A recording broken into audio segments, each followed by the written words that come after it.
নমস্কাৰ, colours of লাইফৰ অন্য এটা ভিডিঅ'লৈ আপোনালোকক স্বাগতম জনাইছোঁ। মই চন্দন। পুনৰ এটি আকৌ নতুন ভিডিঅ'লৈ আপোনালোকৰ ওচৰত আহিছোঁ।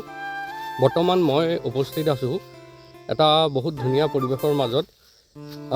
এই ঠাইডোখৰ হৈ গ'ল আপোনাৰ জহিং কয়লামাৰী বাগান। এতিয়া মই বৰ্তমান জহিং পাৰ্ট 2ত আছোঁ। আৰু এটা কথা আপোনালোকক জনাওঁ যে বৰ্তমান 2025 চনটো চাওঁতে যাবৰে হ'ল। এতিয়া আজি ডিচেম্বৰ মাহৰ 24 তাৰিখ। মই ঘৰৰ পৰা ওলাই আহি ভাবিলোঁ এটা সৰু ব্লগ বনাওঁ। এই বাগানখনতে বহুখিনি খ্ৰীষ্টান ধৰ্মাৱলম্বী লোক আছে। তেখেতসকলৰ পবিত্ৰ উৎসৱ বৰদিনো পালেহি। কাইলৈ বৰদিন, গতিকে তেওঁলোকে কি ধৰণেৰে বৰদিনটো উদযাপন কৰে, যিসকল একদম সাধাৰণ চহা জীৱন যাপন কৰা যিসকল এই গাঁও এৰিয়াত থকা লোক, তেখেতসকলৰ যিটো লাইফষ্টাইল, তেখেতসকলৰ যিটো খ্ৰীষ্টমাছৰ বৰদিনৰ প্ৰস্তুতি, সেইটো ভাবিলোঁ আপোনালোকৰ আগত অকণমান দেখুৱাওঁ আৰু ময়ো উপভোগ কৰোঁ। আজি ধৰি লওক প্ৰায় 4-5 বছৰৰ পৰা এই ঠাইডোখৰলৈ মই আহোঁ। বিশেষকৈ বৰদিনত আহোঁ বা কেতিয়াবা বন্ধ পালে। গাঁৱলীয়া পৰিৱেশটো ভাল লাগে, বাগানৰ পৰিৱেশ ভাল লাগে। তথাপিও ভাবিলোঁ আজি এই বিশেষ দিনটোত এটা ভিডিঅ' বনাওঁ, আপোনালোককো দেখাওঁ আৰু ময়ো উপভোগ কৰোঁ। ধন্যবাদ। চাওঁতে বেলি প্ৰায় পৰিবৰে হ'ল আৰু ঠিক সেই সময়তে বাগানৰ পুৰুষ আৰু মহিলাসকলৰ ব্যস্ততাবোৰ এইদৰে আমি দেখা পালোঁ। আৰু কাষতে থকা এজোপা খুব ধুনীয়া বগেনভেলিয়াৰ সৌন্দৰ্যও আমি উপভোগ কৰিলোঁ।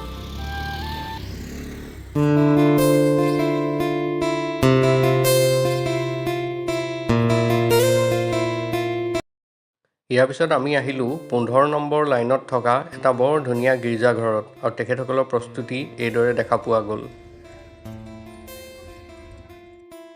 আৰু ময়ো বৰদিন বুলি কণ মাইনাকেইটাৰ লগত অকণমান ফূৰ্তি কৰিলোঁ। ইয়াৰ পিছতে জহিং খেলপথাৰৰ লগত থকা গীৰ্জাঘৰৰ প্ৰস্তুতি এইদৰে দেখা পোৱা গ'ল।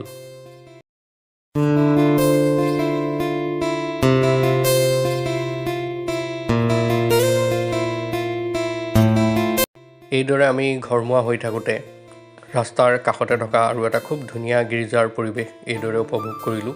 আৰু এইখিনিতে মই সকলোলৈকে বৰদিনৰ শুভেচ্ছা যাচিলোঁ মোৰ ফালৰ পৰা।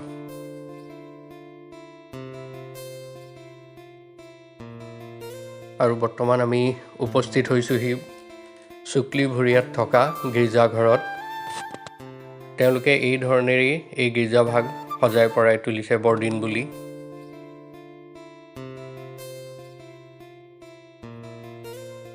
ইয়াৰ পিছত আমি আহিলোঁ অসমৰ আটাইতকৈ পুৰণা এটা গীৰ্জাঘৰত। এই গীৰ্জাঘৰটো আছে লখিমপুৰ জিলাৰ নকাৰীত।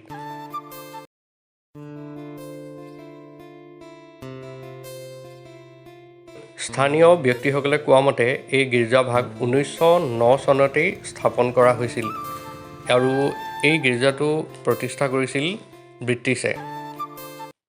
আহক এতিয়া আমি এই সুন্দৰ গীৰ্জাঘৰটোৰ সুন্দৰ পৰিৱেশ উপভোগ কৰোঁ।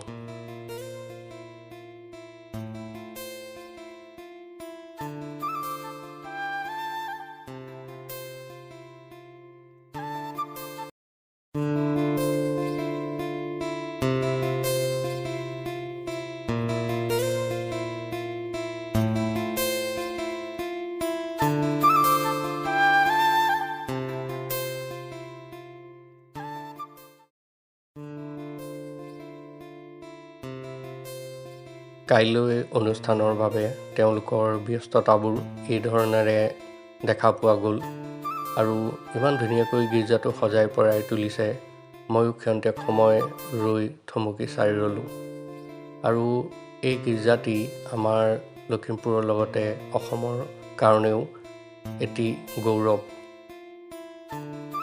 আৰু শেষত সকলোলৈকে পুনৰ বৰদিনৰ শুভেচ্ছা জনাই মোৰ এই ভিডিঅ'টো সামৰিব লৈছোঁ।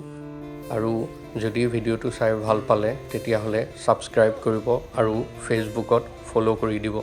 ধন্যবাদ। শুভৰাত্ৰি।